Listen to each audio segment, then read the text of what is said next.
mokote atayo zali mabe ndenge nyonso akobenga yo solo ozonga epai na ye akobongola yo okoma posantu kaye nazali koluka bapate na Yesu babungaki kala nakati ya lopango ya tata okozonga epai na Yesu epai na ye okokota nakati ya lopango. Nous nous mettons debout.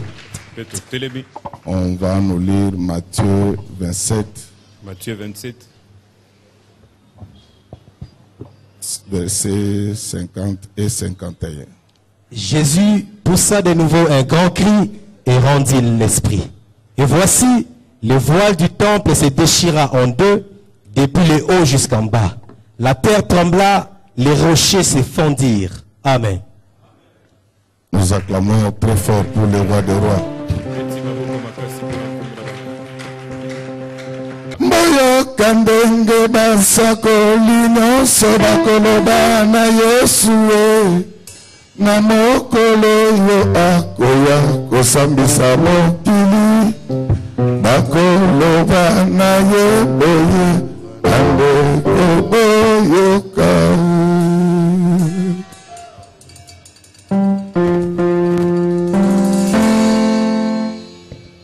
boyoka ndenge basakoli nyonso bakoloba na Jésus na mokolo yo akoya kosambisa mokili bakoloba na ye boye bandeko boyoka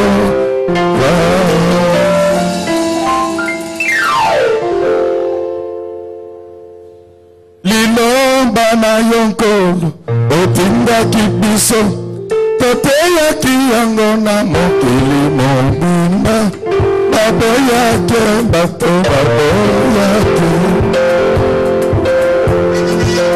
liloba na yo Seigneur otindaki biso toteyaki yango na mokili mobimba baboyaki bato baboyaki solo tongo tongo tongo tongo tongo tongo na mokolo de yenga bisika biso katikati na mokili tozalaki kote ya liloba na yo bato baboyaki kotosa batolaki liloba na yo Masiya yo moko Nzambe atali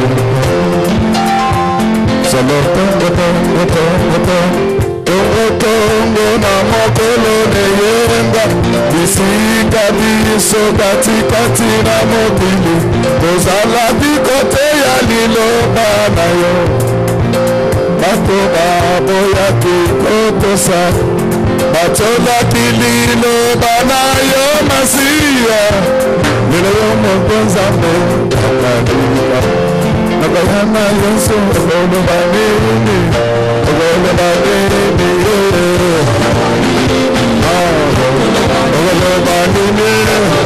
olo banini olo banini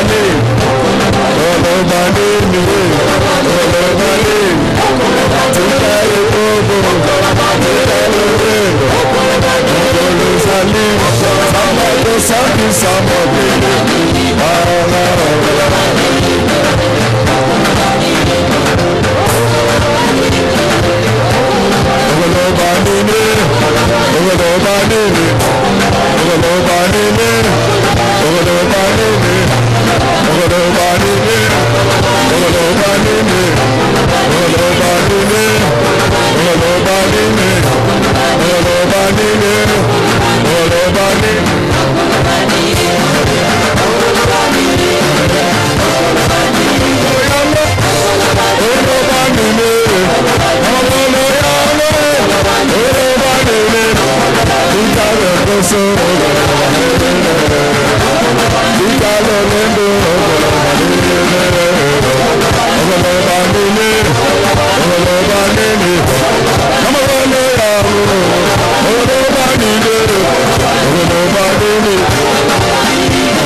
Est-ce que nous pouvons acclamer le roi des rois?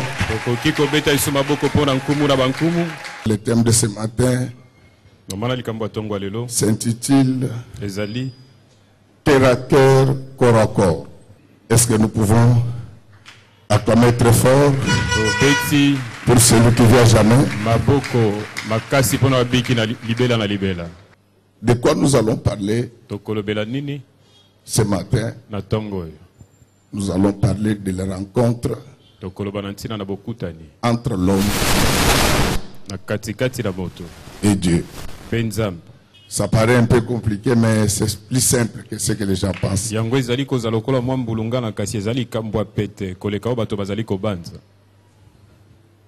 En français, lorsqu'on parle du corps à corps, il s'agit de personnes qui sont vis-à-vis. Ils sont prêts, je voulais dire proches, l'une de l'autre. C'est ainsi qu'on parle des fois des combats corps à corps.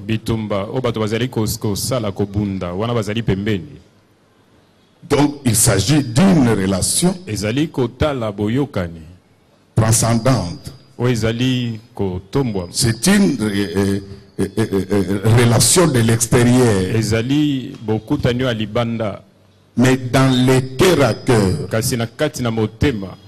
il y a la franchise, il y a l'intimité. Alors, la démarche dans cet enseignement, c'est de savoir quelle est la relation que tu entretiens avec le Seigneur. Est-ce une relation corps à corps qui s'arrête par la présence à l'église, mais tu es dans la relation cœur à cœur qui te permet d'entrer dans l'intimité du Seigneur et d'avoir une vie cachée au ciel pendant que tu vis sur la terre. Amen, amen. Amen. Lorsque nous faisons un effort pour parler de ces choses, vous le savez que ce n'est pas de façon ostentatoire que nous les faisons. La connaissance est au-dessus de la richesse. Amen. Parce que la connaissance peut créer la richesse. C'est ainsi que le Seigneur faisait une déclaration en disant, vous connaîtrez la vérité et la vérité vous a fait. Amen. Alors bien aimé, nous avons un problème sérieux aujourd'hui avec l'église. Les gens ne sont pas dans une relation immanente avec Dieu. C'est-à-dire dans le cœur à cœur. Vous savez, il y avait plusieurs personnes sur la terre. Mais Dieu pensait constamment à Job. D'une manière telle que même quand il rencontrait le diable, il lui posa la question, est-ce que tu as vu mon serviteur Job? C'est ça le cœur à cœur. Nous de l'extérieur, lorsque nous te regardons, pour nous, tu es enfant de Dieu. Mais est-ce que Dieu te reconnaît comme son fils, comme son fils? Le jour où Jean-Baptiste était en train de baptiser, il a vu des gens dont la conduite énervait Dieu. Et il a vu ces gens-là venir au baptême des eaux. Jean-Baptiste s'exclama et dit, grâce de vipère, qui vous a dit d'échapper à la colère? Donc, c'est-à-dire qu'il y a des gens qui se contentent du nom de leur église. Mais ce n'est pas ça qui importe devant Dieu. Je ne dis pas que c'est inutile de venir dans la maison de Dieu. C'est bien parce que la Bible nous dit que n'abandonnez pas votre assemblée. Mais est-ce que ton nom est écrit sur la liste de vie? Amen. Plus il y a des églises, plus le comportement est mauvais. Oh, ça devait être l'inverse. C'est pourquoi, frère bien-aimé, je voulais que ce matin, que tu puisses non seulement être dans le corps à corps avec Jésus, mais que tu puisses entrer dans le cœur. Et la différence lorsqu'on est dans le corps à corps, c'est que cette rencontre n'est pas vivante. Donc c'est une rencontre mécanique. Et je vais rentrer dans le texte qui venait d'être lu pour que vous compreniez qu'il n'y a pas seulement de syntonie, mais il y a aussi des symphonies. Dans notre discours, on nous parle de cette affaire qui est connue de tous. Il s'agit du déchirement du voile. Vous le savez mieux que moi que ce temple est bâti par Salomon. Nous sommes en 960 avant Jésus-Christ. Mais quand il va construire le temple, le temple était cloisonné. C'est-à-dire que tout le monde n'avait pas accès aux différents locaux du temple. Très important pour expliquer notre enseignement. Il y avait le premier parvis qu'on appelait le parvis des gentils. Donc c'était seulement les païens qui pouvaient rester dans ce temple, dans ce parvis-là. Mais ces gens n'avaient aucun lien avec Dieu, parce que Dieu était enfermé dans une chambre. Ils étaient dehors. C'est dans le deuxième parvis qu'on appelait notamment le parvis des femmes. C'est là que tous les juifs pouvaient accéder. Et c'est là qu'on pouvait trouver la cuve de rein qui pouvait permettre aux juifs de faire les ablutions. Donc, nous comprenons que déjà là-bas, il y avait des types de chrétiens dans les temps. Les autres dans le corps à corps avec Dieu, c'est-à-dire dehors. Mais il y en a qui avaient la possibilité d'entrer à l'intérieur. Je voulais savoir, est-ce que ce matin, tu es à l'intérieur ou à l'extérieur de la parole? Je ne connais pas la relation que tu entretiens avec Dieu. Le monde que nous sommes en train de voir passera bientôt. Si vous ne le savez pas, je l'ai dit. Les gens peuvent ne pas me croire. Mais Dieu sait que j'ai dit la vérité. Il y a des choses qui retiennent le retour de Jésus. Ce n'est pas l'homosexualité. C'est le pont entre Brazza et Kinshasa. Et le tunnel ferroviaire de Gibraltar.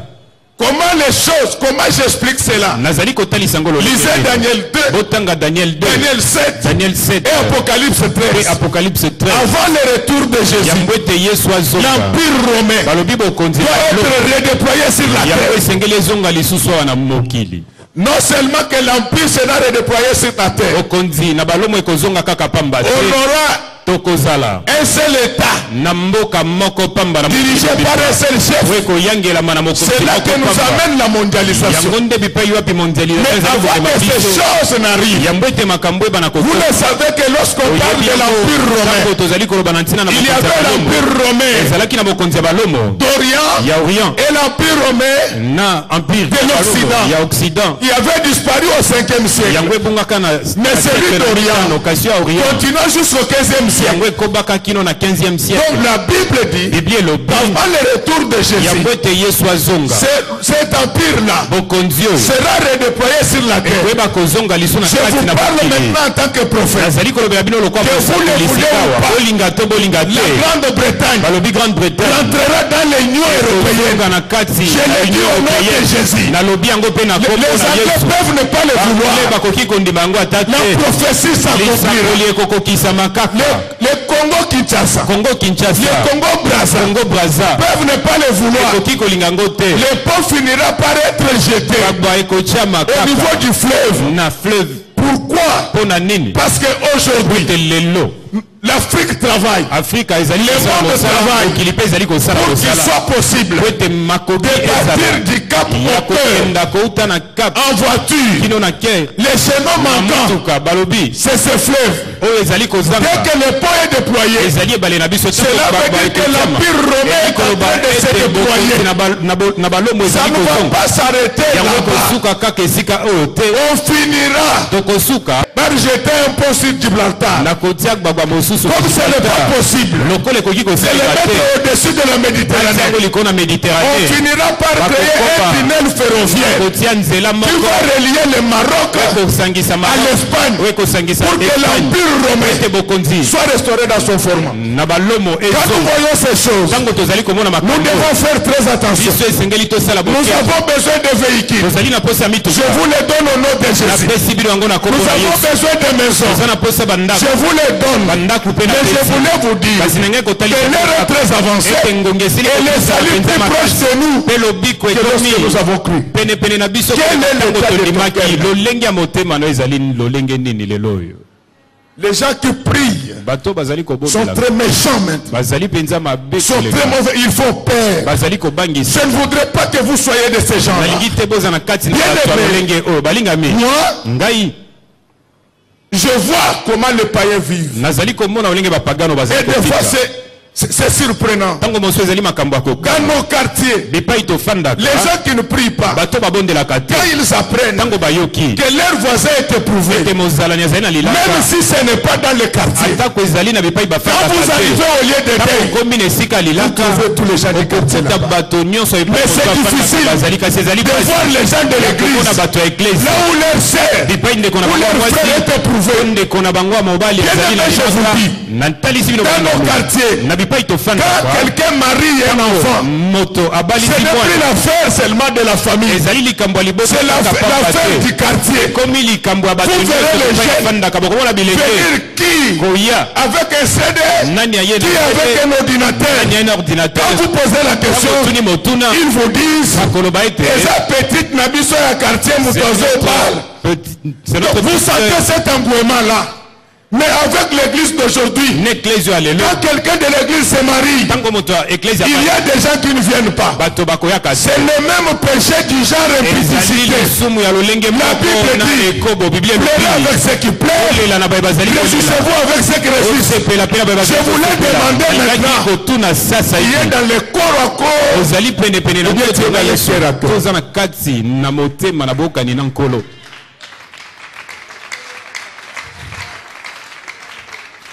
Bien-aimé, le Seigneur reviendra. Le Seigneur reviendra. Il va juger tout le monde. Roi, Premier ministre, ministre, député, sénateur, fonctionnaire, Kuluna, sentinelle, tout le monde passera devant le jugement de Dieu. Le jugement se fera en deux temps. Il y aura le jugement pour ceux qui sont dans le corps à corps. Ça viendra. La Bible dit que le jugement commencera par le... Merci mon fils, que Dieu te bénisse. Le jugement commencera par la maison de Dieu. Même si nous irons tous au ciel, nous n'aurons pas la même couronne. Parce que même dans la sanctification, il y a des paliers. Je ne sais pas quelle relation tu entretiens avec les Seigneurs. Les chrétiens banalisent tout. Ils ne prennent rien au sérieux. Ils pêchent comme des mouches. Et quand ils veulent, non, bien-aimé, cela ne va pas te permettre de... Ces choses étaient possibles. Quand le temple était là. Pourquoi? Parce que Dieu était enfermé dans un temple. C'est ces lieux-là qu'on a appelé les lieux très saints. Alors Dieu était dans les lieux très saints. Il entendait comment les païens, c'est-à-dire les nations, étaient dans les parfums. Ils n'avaient pas la possibilité de passer par la cuve de rein.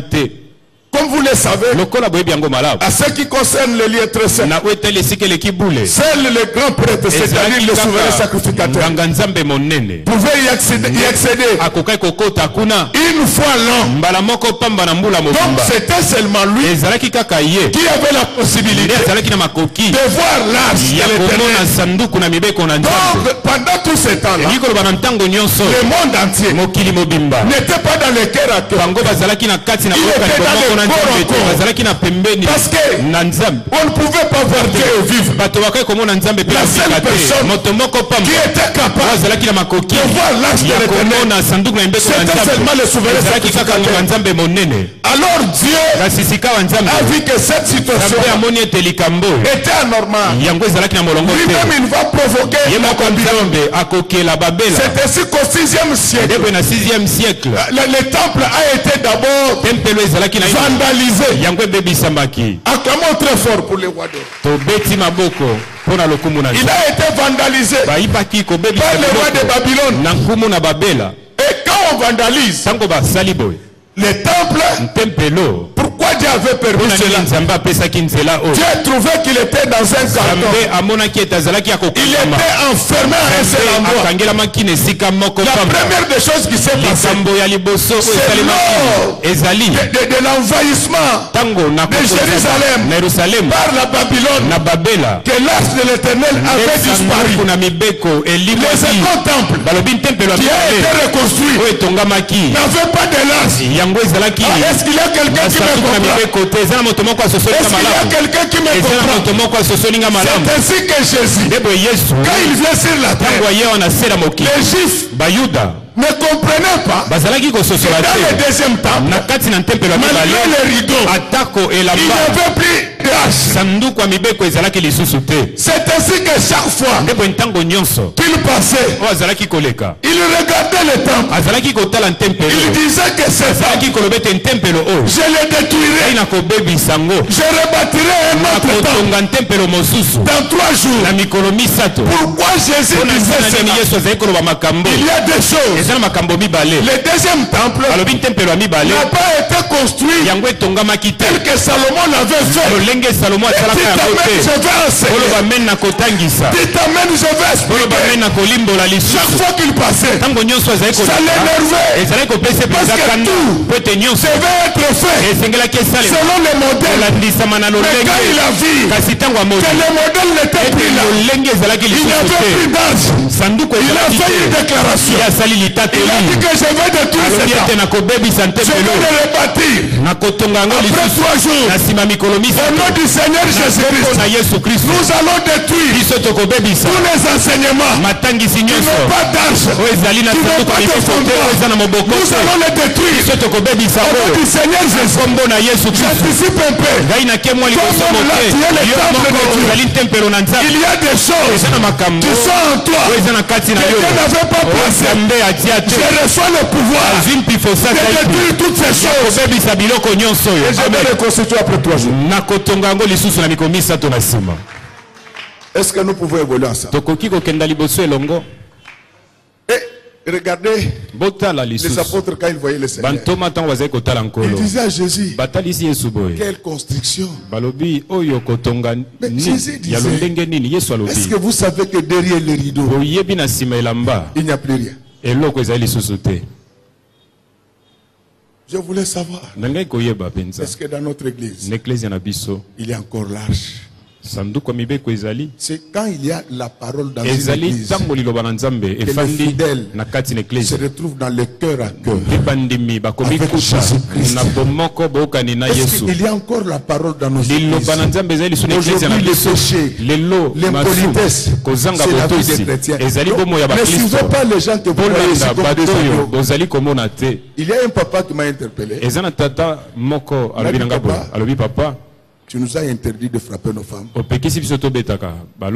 respect pour toi, nous n'allons pas le faire. Mais je te donne un conseil. Organise des visites surprises entre 21h et 23h.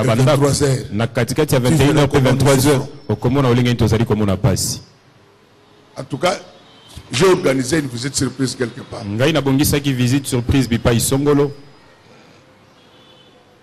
Je n'ai pas l'envie de vous répéter ce que j'ai entendu.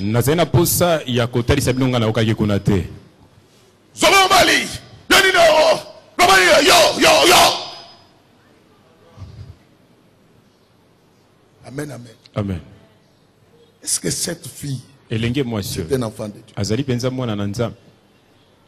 Nous, quand nous sommes venus dans la foi, on nous a enseigné que quand on te donne la gifle du côté gauche, tu donnes aussi le côté droit. C'est ça l'évangile que nous avons. Mais depuis que vous êtes venus, c'est toujours maintenant, c'est la révolution de la modernité.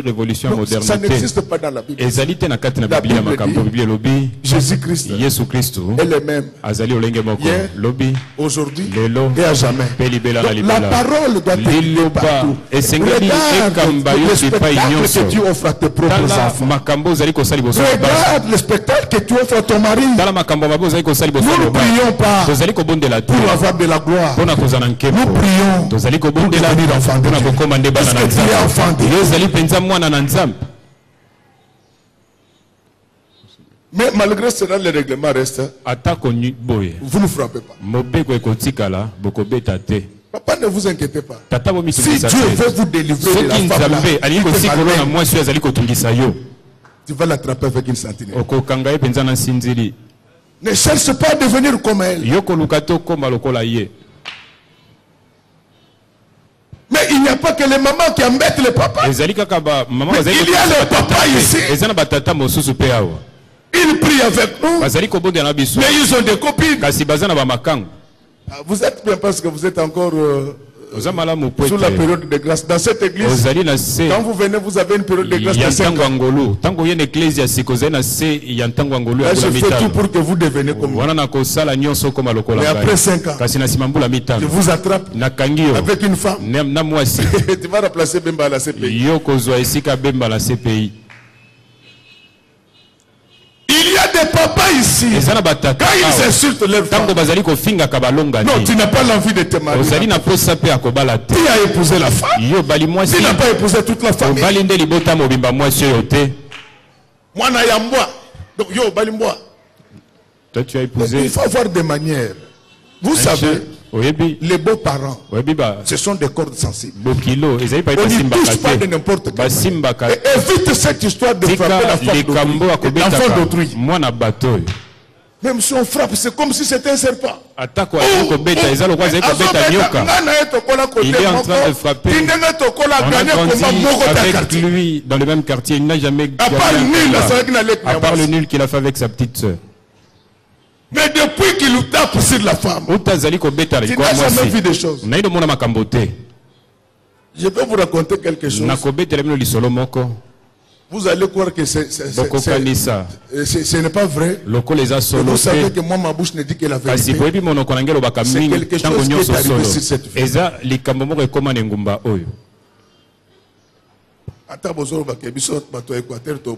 Même si vous dites que nous, les gens de l'Équateur, on ne se convertit pas. On se convertit. On se convertit aussi. Mais ce que si tu te retrouves avec celui qui ne s'est pas encore converti, il va te faire convertir. Il a épousé une fille de chez moi à l'Équateur. Il n'y a pas une abysse en Équateur. Quand ces garçons commencent à frapper la fille, non, même le voisin pose la question. Yaya, toi tu n'as pas pour ne fût-ce que partir d'abord pour que te reposer. On va te tuer un jour. Il a frappé un jour. La fille arrive chez elle. Et cette fille a été élevée par sa mère seule veuve. Quand la maman regardait la fille, la première fois, elle a dit que non. C'est le mariage rentré.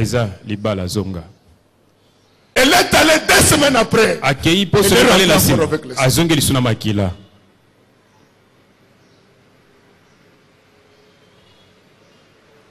La maman a dit que non. Maman l'obité. Tu ne peux plus rentrer. C'est le mariage. Alors le garçon a trouvé que même si elle partait, on allait la retourner. Il a frappé encore. Alors quand il arrive, je m'excuse, la maman là était entendu comme moi. Amen, amen.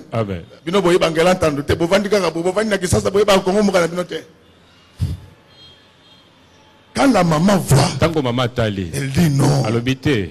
Ça n'est trop. Elle entre à la maison, elle porte la culotte, elle ajoute le pain. Elle savait là où la maman de son beau-fils vendait au marché. On voit seulement quelqu'un qui arrive. Et la maman dit Bokilo boni. La maman qui salue.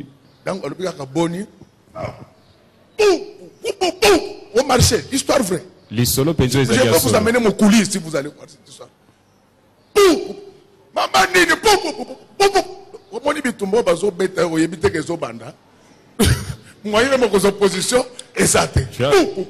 tu n'as même pas le temps de prendre une bonne position. Après 3 minutes, il a roulé la maman à terre.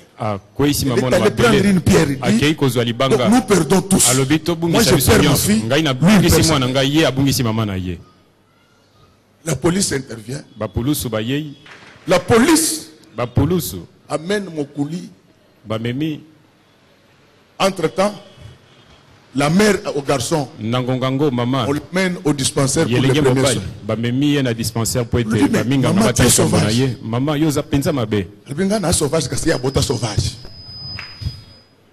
Je ne peux pas le toucher. Parce que c'est mon beau-fils.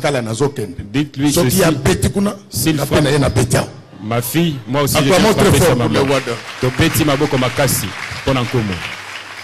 Est-ce qu'un enfant de Dieu peut faire des choses comme ça? Non. Non, c'est seulement une histoire. C'est authentique. Alors les garçons qui avaient l'habitude de frapper la fille, on l'appelle, on lui dit que ta maman se trouve à l'hôpital. Quand il vient, on lui décrit la scène. Depuis ce jour-là, on ne frappe plus sur la femme. Acclamons très fort pour le Seigneur. Mais si vous faites ça, je vous chasse de l'église. À bon entendeur, non, il ne faut pas frapper comme ça. Ce n'est pas un animal. Alors bien aimé, j'étais en train de refermer la parenthèse pour vous expliquer comment nous sommes partis du corps à corps au cœur à cœur. L'évangile de Moïse, c'était un évangile rituel.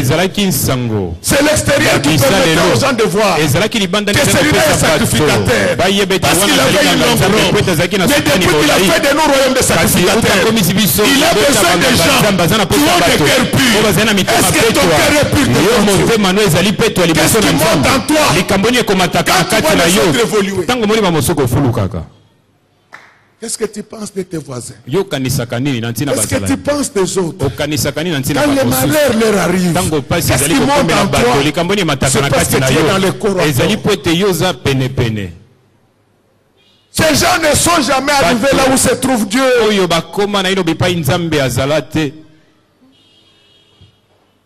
Lui, il sait. Moi, on m'invite pour prêcher dans leurs églises. Je ne veux pas citer les noms. Je refuse. Ce sont des gens impossibles. Comment quelqu'un, lui, toute sa vie, c'est seulement d'insulter les gens? Non. Je vous ai dit que quand quelqu'un t'insulte, c'est comme ça que ses parents l'ont élevé. Prends acte. Prends acte, ne réponds pas. Et si ça te trouble, traduis-le devant les juges. Mais s'il demande pardon, retire ta plainte. Parce que nous sommes les enfants de Dieu. Aujourd'hui, c'est du corps à corps à l'église. Les gens n'ont plus le souci de connaître Dieu. Donc, les apôtres, pendant qu'ils étaient avec les constructeurs du temple, pendant qu'ils étaient avec le temple, ils comparaient le temple au temple de Salomon. Donc, quand Jésus regardait, il voyait des faux. komona mabunge ezaki na kati nango. Il Il disait que ce temple, moi, je dois le détruire. Ce temple-là, lisez bien la Bible. Depuis l'envahissement des Israéliens par Babylone, l'âge de l'Éternel avait disparu. Ils sont restés constamment comme ça. Ils venaient célébrer leur culte. Oh bien aimé, je voulais vous dire qu'il n'y a personne comme Jésus sur la terre. Tout ce que nous faisons ne peut pas lui ressembler. Même si on dit que l'homme a été créé à son image, mais l'homme ne ressemble jamais à celui qui n'a ni commencement ni fin. L'arc-boutant indubitable. Alors Jésus, il n'a pas eu l'occasion de détruire les temples pendant qu'il était là. Lui-même, il suffoquait là où il était. C'est pourquoi la Bible dit: maudit soit celui qui retient la vérité captive. Ne garde pas la parole. Quand je te prêche, c'est pour prêcher aux autres, quel que soit leur rang politique, financier, social. C'est pourquoi au nom de Jésus, monsieur le ministre, attention avec le bien de la République démocratique du Congo. Comme Jésus n'avait pas eu l'occasion, parce que les chefs du temple les lui avaient empêché, il va se passer quelque chose. Pour ceux qui lisent la Bible, ils connaissent que vous pouvez trouver ça dans 1 roi 6, verset 2, on peut nous lire. Verset 2, la maison que le roi Salomon bâtit à l'Éternel avait 60 coudées de longueur, 20 de large et 30 de hauteur. Acclamons très fort pour le roi. Donc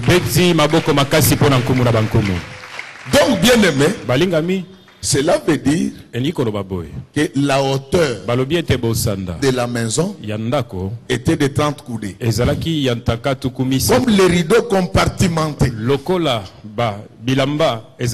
locaux. Donc les rideaux. La Bible dit que ça partait de haut en bas. Donc cela veut dire que les rideaux, sa hauteur était de 30 coudées. Je voulais que nous retenions ça, ça va nous aider. Et ce que j'aime, il faut bien, il ne faut pas lire la Bible comme un journal. Là où nous avons lu dans Matthieu 27, on nous dit que les voiles se déchira. Mais on ne précise pas qu'il s'agissait de quel voile. Or, entre les parvis et les lieux saints, il y avait le voile. Entre les lieux saints et les lieux très saints, il y avait le voile. C'est pour cela que Dieu est parti chercher Paul. Il faut éviter des prédications sans précision. Quand vous allez dans Hébreux 9, Paul dit ceci: les échos voiles du temple, comme les prédicateurs, est différent de l'évangéliste. Donc je voulais dire que l'enseignant de la parole est différent de l'évangéliste. L'évangéliste, il vous dit: venez à Jésus. Quand il te parle de Jésus, il voit le Jésus de la croix. Et quand tu entres dans l'église, l'enseignant vient avec les enseignements. C'est ainsi que Matthieu avait laissé la confusion, parce que vous ne savez pas quel était le voile qui s'était déchiré. Mais dans Hébreux 9, Paul dit ceci: c'était les échos voiles. Le premier voile, c'était celui de l'entrée du lieu saint. Les échos voiles était celui de l'entrée du Saint-Dessein. C'est là que se trouvait Dieu. Mais Exode dit ceci: que le voile n'était pas que de 30 coudées. Il était épais. Il était épais, donc il avait de l'épaisseur. Est-ce qu'on peut évoluer ensemble? Est-ce que nous pouvons vraiment évoluer ensemble? Il y a un historien à la personne de Joseph. Au même moment, il a mené des études sur le pécheur du voile du temple. Il est arrivé à une conclusion vérifiable que le pécheur du voile était de 12 cm. Est-ce que vous comprenez quelque chose dans ce que je suis en train de dire? En numérologie, le chiffre 30, c'est le chiffre des alliances. Dites Amen, je vais enseigner. Dites Amen, je vais expliquer. C'est-à-dire que le voile du temple qui avait 30 coudées, c'était une sorte d'alliance.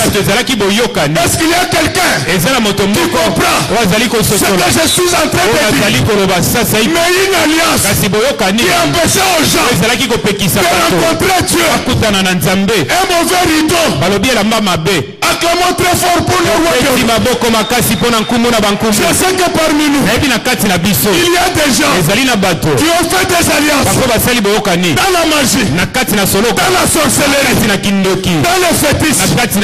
Ces alliances, des rideaux, des 30 coudées, vous empêchent aujourd'hui de voir la gloire de Dieu dans votre vie. Mais je voulais vous informer que ce matin il va se passer quelque chose. Je suis en train de crier à haute voix comme Jésus le faisait. Tel que je suis en train de crier là, je donne l'ordre à tous les voiles, à tous les rideaux de se diviser en deux, que vous puissiez avoir la possibilité d'entrer dans la gloire de Dieu. Vous autorisez que je continue? Dites Amen, je vais enseigner. Dites Amen. Je vais expliquer. Ce n'est pas moi qui l'ai dit. C'est la Bible qui dit que la hauteur du rideau était de 30 coudées. Ça représentait l'alliance de Moïse. Au nom du Seigneur Jésus-Christ, je vais déchirer l'alliance de Moïse qui te tenait en captivité. Amen.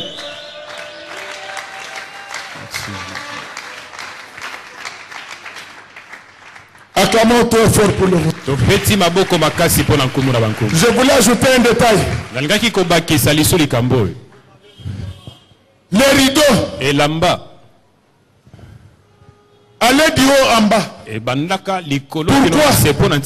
Parce qu'on ne voulait pas que la lumière de l'extérieur puisse entrer là-bas. Et même la lumière de l'intérieur.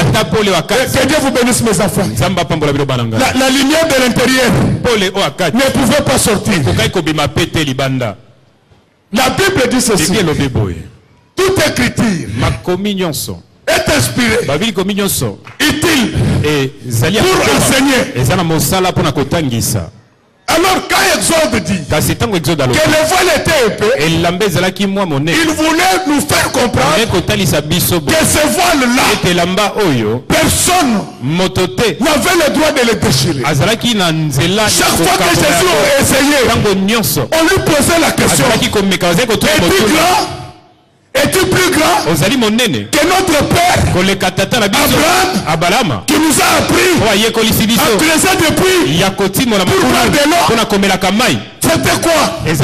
Enfermé dans un rideau. Je voulais vous dire, peuple de Dieu, que toutes les familles qui étaient enfermées dans un rideau, qui ne pouvaient pas évoluer, au nom du Seigneur Jésus, j'ai reçu le pouvoir de déchirer les rideaux. Allez, revenez comme vous voulez. Mariez-vous comme vous voulez. Achetez des maisons comme vous voulez. Voyagez comme vous voulez. Amen. Il y a un élément qui va nous aider. C'est le pécheur du voile du temple. Joseph dit qu'il était de 12 cm. Acclamons très fort pour le roi des rois. Acclamons très fort. Bien-aimé, la Bible dit, la nature elle-même ne vous enseigne-t-elle pas? On ne compare jamais les centimètres et mètres. Les centimètres est plus petit, tandis que le mètre est plus grand. Je voulais vous dire ceci. Lorsque le chiffre 12 est suivi des centimètres, il ne représente pas les 12 apôtres. Il représente les 12 tribus d'Israël. Ça, ce sont des petits peuples. Ça, ce sont des petits peuples.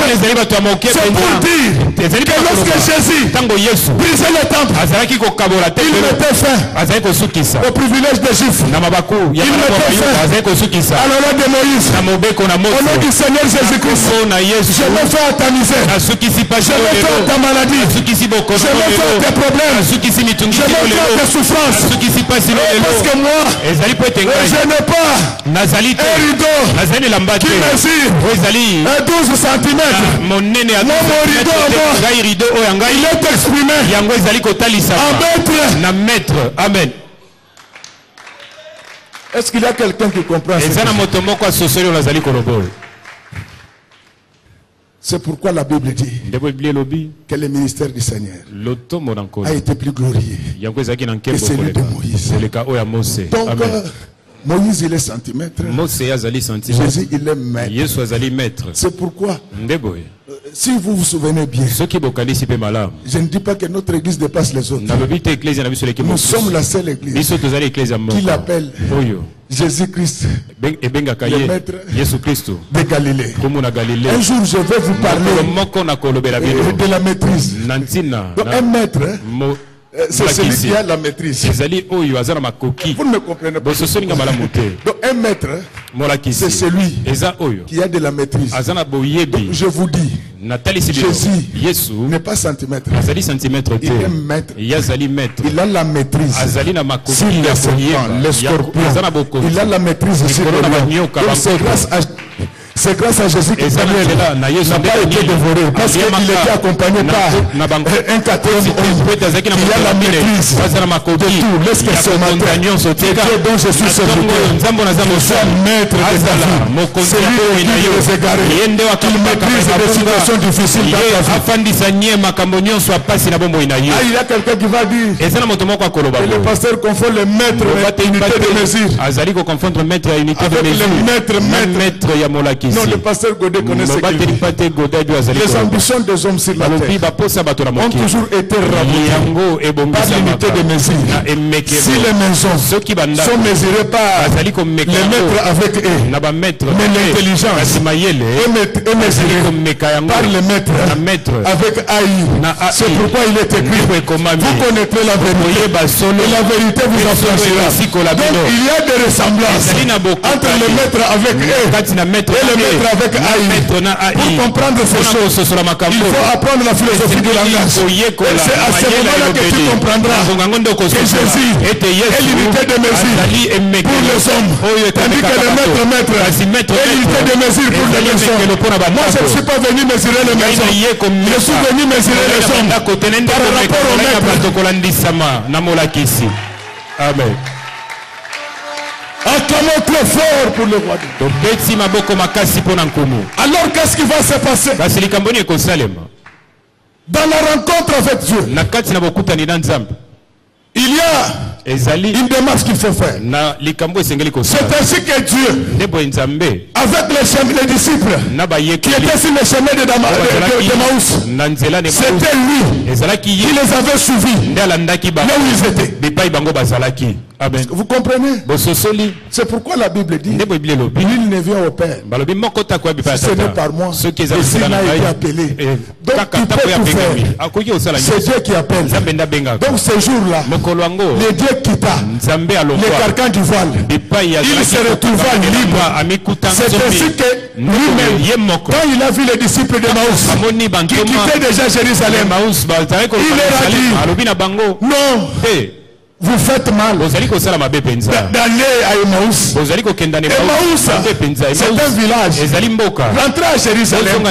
Jérusalem, c'est la ville du grand roi. Je vais vous expliquer sur le plan historique pourquoi David avait choisi Jérusalem comme la capitale d'Israël. Non, c'était un roi intelligent. C'est pourquoi je vous dis, pour développer notre pays, nous avons besoin des hommes intelligents. David prend le pouvoir. Jérusalem n'existait pas. Il y avait une entité qu'on appelait Jébus. Alléluia. Mais en Israël, il y avait toujours des conflits entre les gens du sud et les gens du nord. Donc ce qui est arrivé lors des schismes, quand Roboam et Jéroboam s'étaient répartis le pays, ce n'était pas du nouveau, c'était la vie des Juifs. Mais David, l'homme selon le cœur de l'Éternel, quand il prend le pouvoir, il dit ceci: moi, je n'amènerai la capitale ni au sud ni au nord, mais je vais chercher les milliers, les centres d'Israël. C'est là que moi je mettrai la capitale. Quand il prend la capitale, il met ça à Jérusalem. Il a obtenu l'entente entre ceux qui étaient au sud et ceux qui étaient au nord, parce qu'ils avaient une seule référence, c'était Jérusalem, la ville du grand roi. Je voulais te dire, ma soeur, mon frère, nous sommes dans cette église, mais au centre de notre église, il y a une seule chose, c'est la parole de Dieu. Trouvons un arrangement, trouvons un compromis, trouvons un accord de la Saint-Sylvestre autour de la parole. À ce moment-là, l'église sera entrée. Jérusalem est au milieu d'Israël. C'est pourquoi dans notre église, la parole est au milieu. Amen. Pourquoi cette parole est au milieu? Parce que nous voulons du cœur à cœur. Jésus a été libéré. Il est sorti du voile. Et c'est ça qui a expliqué à un certain moment ce que nous avons appelé le Deus ex machina. Dieu est sorti de la machine. Alléluia. Il est sorti.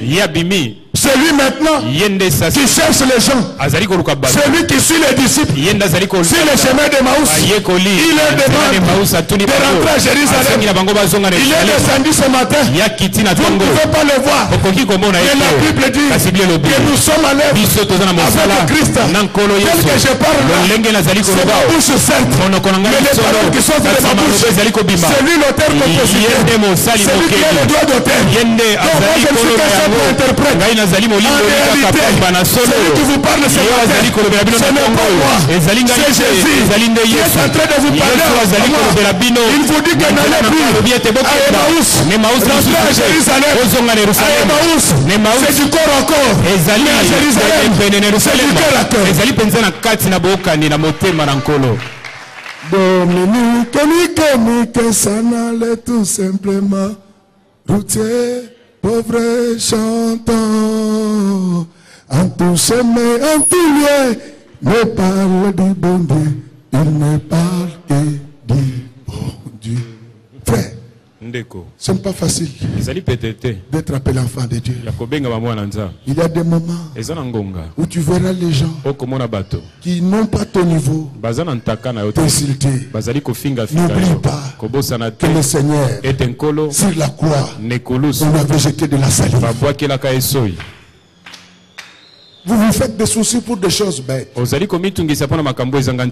vous voulez vivre dans la vie, je vais vous donner les sentiments de mon cœur. Considérez-vous que vous êtes l'homme le plus inutile. Amen, amen. Amen. Ceux qui marchent avec moi, ils le savent. Moi, quand je vais à des manifestations, généralement, je préfère rester là où tout le monde est. C'est comme ça que moi je préfère. Alléluia. Amen. Alléluia. Amen. Je vous demande, si les gens, les organisateurs insistent je vais me mettre là où ils vont vouloir. Mais moi, ce sont des choses qu'ils me disent absolument rien. Parce que je ne cherche pas ma gloire. Je cherche la gloire d'un seul. Celui qui a été immolé pour moi sur la croix. C'est la gloire de celui-là que je suis en train de chercher. Dans les corps à corps, les gens cherchent leur gloire. Mais dans le cœur à cœur, les gens cherchent la gloire de Jésus. C'est ainsi que la Bible dit. C'est lui qui s'humilie, Dieu l'élève. Malgré tout ce que tu fais, mon fils, Dieu ne t'a jamais élevé. Tu as tout fait. Tu as insulté les gens pour un petit rien. Tu ne me connais pas, que je te connaisse. Qui es-tu? Vous voulez faire peur aux gens. Tu ne me connais pas. Je connais le président de la République. Je connais Félix Tshisekedi. Je connais Jean-Pierre Bemba. Je connais Vital Kamerhe. Je connais Moïse Katumbi. Maintenant, toi, qui es-tu? Dans la vie, soyons humbles. Soyons simples. Ça ne nous coûte rien. Dieu sait ce que nous allons faire. Quelqu'un dit, mais pour chasser les gens, l'église, quand ils se mettent au bus, non, c'est l'ordre. Si je ne fais pas ça, nous risquons de rester dans le corps à corps. Je fais ça parce que je dois préserver le temple. Je vous avais dit quand je parlais de Mephibosheth, que quand on a tué ses parents, la servante avait transporté Mephibosheth. Parce que Mephibosheth avait le sang royal. Donc je dois protéger Mephibosheth, parce que c'est lui qui héritera le bien de toute la famille. Donc je voulais dire que c'est toi qui vas hériter tous les biens de Jésus sur la terre et même le jour de la gloire. Corps à corps voulait dire quoi? Je voulais dire que dépassons l'étape folklorique, dépassons les apparences, soyons effectivement enfants de Dieu. Dans le corps à corps, vous trouvez quelqu'un avec le polo, et puis j'aime Jésus. Mais un impudique que tu n'as jamais vu. Il fait l'impudicité avec le tricot de Jésus. C'est pourquoi j'ai vu une jeune fille avec ce que vous portez au bras. Non, point de contact. Point de contact. Je me suis dit ceci. Point de contact.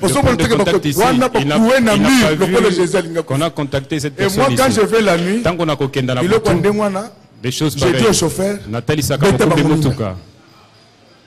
allume bien les phares. Qu'est-ce qu'il y a? Fais de sorte à ce qu'il soit dans la lumière. Quand je regardais sur son bras, il avait un bracelet sur lequel on a écrit Jésus-Christ Seigneur. Mais la personne qui a porté le bracelet, on l'a coincé près d'un mur. Je voulais vous dire, peuple, nous sommes les enfants de Dieu. Nous devons être dans une rencontre permanente et vivante avec Jésus. Chaque fois, dans cette relation-là, avant de poser un acte, avant de penser, tu dois te demander que dit la Bible. Dès lors que la Bible t'interdit ça, les hommes peuvent ne pas accepter. Fais-les la volonté de définir la Jésus avait cherché à détruire le temple pendant qu'il était sur la terre. Les Romains le lui empêchaient. Mais à sa mort, quand il cria, les rideaux se fendit. Et si vous lisez la suite, rien que ce cri-là, il a fait qu'il y a eu un tremblement de la terre. Non seulement qu'il y a eu un tremblement de la terre, mais le sépulcre s'était ouvert. Non seulement que le sépulcre où le tombeau était ouvert, on a vu tous ceux qui étaient morts ressuscités. Ils Ils n'ont pas ressuscité. Parce qu'on leur avait jeté de l'huile. Parce qu'on leur avait donné du sel. Ils étaient ressuscités. Parce que le Fils de Dieu avait crié. Amen. Quand il y a la parole, quand on cherchera à te tuer par les sorciers, même si tu ne cries pas, l'Esprit de Dieu qui est en toi criera et là ça devient dangereux. Je n'aime pas entendre les cris de ses enfants. Vous ne savez pas, c'est pourquoi Mobutu n'a pas fait que de mauvaises choses. À part le vol et le détournement. Mobutu avait le groupe Kake, les animateurs. Les jours où il y a eu guerre du Saba, je n'oublierai pas. Le groupe Kake avait inventé une chanson. Je n'ai plus la mélodie. Mais le groupe Kake dit ceci. Quand ceci a appris que le Shabbat était attaqué, il a dit ceci: pour mes enfants, je ne veux pas rester à Kinshasa. Quand le maréchal était au pouvoir, pendant toutes les guerres, il s'est déplacé. Je ne dis pas que si on ne se déplace pas, on est contre. Mais je vous fais voir que quand on se déplace, ça signifie autre chose. Ça stimule ce qui sont au front. Donc c'est ainsi que Jésus, quand il a appris ce matin que parmi vous, il y a des gens dont le malheur te cache, ont été enterrés, dont la santé, le mariage, les affaires, ont été enterrés. Il a dit, il ne va plus rester dans les lieux très saints. Il est sorti. Il n'est pas sorti seulement en train de marcher. Il est en train de parler. Chaque fois que je prêche, rassurez-vous, les démons quittent le corps des gens. Amen. Je voulais vous dire une chose. Bien-aimé, il n'y a pas quelque chose de plus puissant que la parole de Dieu. Quand elle est en toi, elle combat à ta place. Que les gens le veuillent ou pas, ton Dieu a été libéré du carcan. Ce n'est plus un Dieu caché. C'était sur la place publique. C'est pourquoi nous, on ne cachera pas Dieu. Nous allons le présenter partout. Il faut avoir la parole partout. On ne sait jamais. Tu vois tel que tu sors avec les hommes là, tu mourras un jour dans la chambre d'hôtel. Tu ne sais pas combien de gens t'enverront. Mais je te dis que celui qui veille sur Israël, il ne dort pas. Il a réussi à ressusciter. Ceux qui étaient morts et enterrés avant lui, c'est la dire que tout ce qui était mort et enterré avant ta conversion, ça va ressusciter aujourd'hui. Amen. Je voulais te demander que personne ne te sépare de Jésus. La Bible dit ceci: qui nous séparera de l'amour de l'Éternel? Mes enfants, que vous ayez mangé ou pas, ne vous prostituez jamais. C'est un Dieu qui a le pouvoir de ressusciter ceux qui étaient morts avant lui. Ce matin, tout ce qui était mort en toi avant ta conversion, que ce soit le travail, les affaires, les voyages, la maternité, je le ressuscite. Ce qu'il faut retenir de ce passage, que soyons dans la relation cœur à cœur avec Jésus.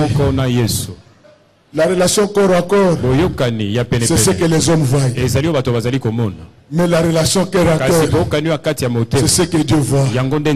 Je sais que les gens vont vous dire que votre pasteur, ces thèmes sont toujours compliqués. Non, c'est dans la Bible. La première personne à utiliser ces thèmes, c'est Dieu. Il avait appelé David l'homme selon le cœur de l'Éternel. Donc dans le cœur à cœur, on a le même cœur. Je ne veux pas abuser de votre patience. Je finis ce que j'étais venu faire. Je suis convaincu que dans une certaine mesure, j'étais très utile pour vous. C'est ainsi que je finissais. Il me reste de vous dire une seule chose. C'est ça le message. Que Dieu bénisse les mamans. Qu'il bénisse les papas. Ses serviteurs et ses servants. Chantres, techniciens, protocole et sécurité. Que Dieu bénisse les enfants qui sont là-bas au fond. Que Dieu bénisse nos voisins. Que Dieu bénisse ceux qui vont nous suivre à la télé. Sur WhatsApp, Facebook, Internet. Que Dieu bénisse la République démocratique du Congo. Ainsi que tous ses serviteurs. Et que Dieu bénisse notre pasteur.